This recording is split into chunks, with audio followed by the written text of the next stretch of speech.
আবারও আলোচনায় জনপ্রিয় চিত্রনায়িকা নুসরাত ফারিয়া। তার ব্যক্তিগত জীবনের এক পুরনো অধ্যায় যা আজও পুরোপুরি বন্ধ হয়নি।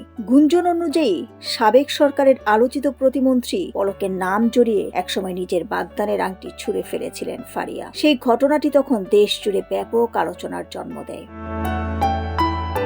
নুসরাত ফারিয়ার সেই সাবেক প্রেমিক রনি রিয়াদ রশিদ অস্ট্রেলিয়া প্রবাসী এক ব্যবসায়ী। দীর্ঘ 9 বছর প্রেমের সম্পর্কের পর 2020 সালে রনি রিয়াদের সঙ্গে আনুষ্ঠানিকভাবে বাগদান সম্পূর্ণ করেন ফারিয়া। সবকিছু ঠিকঠাক চলছিল, কিন্তু হঠাৎ করেই সেই সম্পর্ক ভেঙে যায়। শোবিজ অঙ্গনে তখন গুঞ্জন ছড়ায় রাজনৈতিক চাপের মুখেই নাকি এই বাগদান ভাঙতে বাধ্য নুসরাত ফারিয়া। যদিও বিষয়টি নিয়ে ফারিয়া কখনো প্রকাশ্যে বিস্তারিত কিছু বলেননি।